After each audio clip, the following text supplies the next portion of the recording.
Bom dia, boa tarde, boa noite, senhoras e senhores. Estamos aqui para dar início à nossa aula zero do curso de Data Science da Python Pro.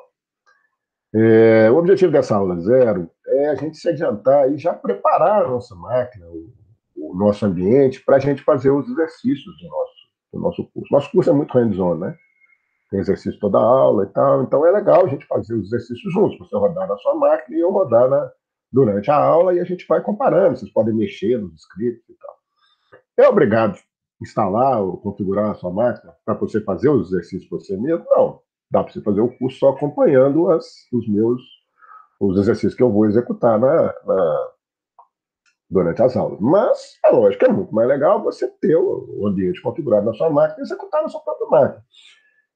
Além do que, se você for resolver se tornar um profissional de data science, você vai ter que ter essas coisas instaladas na sua máquina. Então, é desejável que você instale isso. Né? Eu aproveito para dizer o seguinte: no dia da nossa primeira aula, eu vou estar online uma hora antes da aula, tá? Justamente para ajudar aqueles que tiveram algum problema com a instalação das ferramentas, com a configuração das ferramentas necessárias, ok? Então, se você tiver algum problema de preparar sua máquina, é só entrar uma hora antes, eu vou estar online, eu vou ajudar um por um, né? Aqueles que eu conseguir apoiar para configurar as máquinas direitinho. E aí, quando for no horário da aula, a gente vai começar já com tudo configurado para a gente não perder tempo com a questão da configuração, ok? Isso posto, vamos lá ao nossa primeira ferramenta. A primeira ferramenta que a gente vai usar é o Google Colab, ok? Vou compartilhar minha tela aqui, né, para vocês poderem acompanhar os passos aí de uso dessas ferramentas. Pronto, né? Então agora, vamos lá no Colab. Para acessar o Google Colab, vou dar um Google Colab aqui. Ele te dá o link para você acessar. Você acessa o Google Colab. Ele abre aqui, já te mostrando os seus notebooks. Notebooks é o roteiro, não é bem um script, mas é como se fosse um script Python que você usa, você criou, tá? Tem alguns que já foram criados na minha pasta, mas eu vou criar um notebook novo, certo? Eu não vou entrar em muitos detalhes aqui, em detalhes do que é o Colab, porque isso faz parte do nosso curso. Mas, basicamente, o Colab é um ambiente Python, como se fosse uma VM. Aliás, ele cria uma máquina virtual Python para você executar, só que o script que você escrever aqui, ele vai executar lá na máquina do Google, ok? Então, por exemplo, se eu escrever um comando Python aqui, né, quando eu dou o Ctrl Enter, que é o comando para executar, ele executa esse comando Python, né? Para executar esse comando, ele cria uma VM, né? Então, a primeira vez que você executa o comando, ele demora um pouquinho, mas a partir daí, se você mandar executar de novo, você vai ver que ele vai executar bem mais rápido. Né? Por quê? Porque agora a VM já foi criada.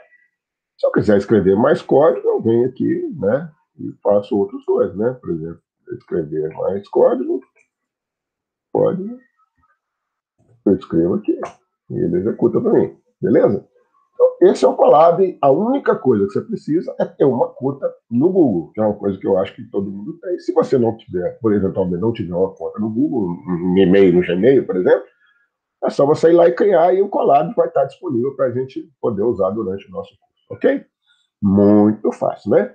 Então vamos agora à próxima ferramenta. A próxima ferramenta que a gente vai instalar, essa aqui é a instalação, né? É o Anaconda. O Anaconda é um ambiente é como se fosse um Python, é uma distribuição Python para ciência, né? Isso significa o quê? Que ele já vem instalado um monte de bibliotecas que são úteis para a gente, para data science, ok? Então, 100% das pessoas que trabalham com data science em Python usam Anaconda, porque a ferramenta já vem tudo prontinho, você não tem que ficar instalando nada, nenhuma biblioteca, já está tudo pronto. Obviamente, durante o curso, nós vamos usar bibliotecas que não estão incluídas no Anaconda. Aí a gente instala, né? E aí nós vamos ver como é que instala. Tem um processo de instalação mais específico do Anaconda, né? E nós vamos ver que ele é mais interessante e tal, mas enfim, isso é para quando a gente estiver percorrendo. Para instalar o Anaconda, basta você vir ali no Google, Anaconda Download, a primeira página que abrir, será uma página onde você tem, aqui ao final, você tem os instaladores do Anaconda, ok? Você tem instalador para Windows, para Mac e para Linux. Você vai escolher um instalador adequado para a sua máquina. Normalmente, o Windows normalmente é 64 bits. Por quê? Porque os Windows mais novos são 64 bits. Se você tiver uma máquina 32 bits, uma máquina mais velhinha, você escolhe uma outra versão, 32 bits, ok? E você tem o Anaconda para Python 3.7 e para Python 2.7. Né? Por que, que tem o Anaconda para essas duas versões? Porque o Python 2.7, quando mudou da versão 2 para a versão 3 do Python, houve uma quebra de compatibilidade, quer dizer, muita coisa que rodava, algumas coisas importantes que rodavam no 2.7 passaram a não rodar no 3. Então, durante 10 anos, as duas versões conviveram simultaneamente. Mas agora, no final do ano, vai ser descontinuada a versão 2.7. Então, ou seja, o ideal é usar a 3.7, a não ser que você tenha uma razão muito forte para poder usar a 2.7. Quando você clicar aqui, ele vai começar a fazer o download do instalador, né? Vou cancelar aqui. E na hora de rodar o instalador, é legal você fazer tomar um cuidado, que é o seguinte: você clica aqui com o botão direito, vou arredar essa janela aqui, você clica aqui, ó, e manda mostrar na pasta. Ele vai lá na pasta downloads, onde ele fez o download do seu arquivo, certo? Aí você clica com o botão direito nele e manda rodar como administrador, tá? Da IESA aqui, ou sim, né? E por que rodar como administrador? Porque eu reparei que quando a gente não instala ele como administrador, em algumas máquinas de alguns outros alunos de outros cursos, ele não instala direito. Então, se você tomando cuidado de rodar como administrador, ele instala melhor. No mais, aí no Next, ele deixar de instalar. Também não é difícil de instalar o tal do Anaconda, não. Beleza? Uma vez ele instalado, ele já instalou o Jupyter, ou o Jupyter, né? E para nós. Então, a gente já consegue usar o Jupyter uma vez que eu tenho instalado o Anaconda. Vamos abrir aqui o Anaconda Prompt, que é um prompt do DOS específico para o uso da Anaconda. Para isso, eu mando pesquisar no meu Windows o Anaconda Prompt, certo? E aí eu mando executar esse cara.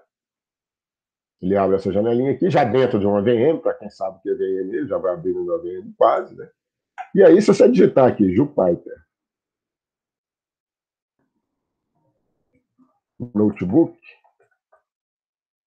ele já vai abrir a nossa, no browser, o Jupyter, tá? Abriu aqui o Jupyter, e aí eu venho aqui e clico um novo notebook. Aqui na minha máquina eu posso criar em R ou Python, né? Porque eu instalei o R também. E aí você cria o notebook. O notebook é muito parecido com o notebook do Colab. Tanto é que é tudo notebook, tá vendo? Ou seja, você pode pegar o notebook que você fez no Colab e abrir no Jupyter ou vice-versa, ok? Eles são intercambiáveis. Comparando uma ferramenta, pô, se elas são tão parecidas, por que a gente tem que usar uma ou outra? Pelo seguinte, como ferramenta para você escrever script, editar seus scripts, o Colab é melhor. Ele é mais um editor mais moderno, ele tem help contextual, ele ajuda na digitação e tal. O do Jupyter também é legal, mas o do Colab é melhor. Só que no Colab você está limitado a VM do Google, né? Quer dizer, você, dependendo do tamanho do arquivo, se o arquivo for muito grande, ele não vai rodar no Colab. Você vai ter que ter uma versão paga do Colab, né? Então, como a gente trabalha com data science, nossas bases de dados tendem a ser muito grandes. Então você pode ter uma base de dados, já me aconteceu isso muitas vezes, eu não simplesmente não rodar no Colab. E na minha máquina, é uma máquina boa e tal, ela roda aqui. Então, e como você pode começar lá no Colab e depois transferir para o Jupyter, não tem problema, você pode ir editando ele no Colab, se pegar, né, se você achar que está ficando lento e tal, ou que não está conseguindo rodar, aí você faz o download do seu notebook e abre ele no Jupyter. Beleza? Entendido? Então tá, Tom. A nossa aula zero era somente esse recado que eu dei, né? Eu agora parei de compartilhar minha tela aqui e vou reforçar para vocês a mensagem. Olha, eu vou estar uma hora antes da nossa primeira aula, vou estar à disposição de vocês no mesmo link da aula, esperando para, caso alguém não tenha instalado, não tenha conseguido instalar por alguma razão, deu pau, né? A gente sabe que essas coisas acontecem, né? Então eu vou estar uma hora antes e tal. Quem tiver dificuldade em instalar ou quiser um acompanhamento na instalação, aparece lá. Eu vou tentar atender todo mundo. Obviamente, se aparecer muita gente, pode ser que fique difícil eu atender a todos vocês que aparecerem. E na hora da aula, a aula vai começar. Né? Então, é porque nós não podemos penalizar aqueles que se adiantaram. Mas eu vou estar uma hora antes, e se você tiver alguma dificuldade, apareça lá e a gente já prepara.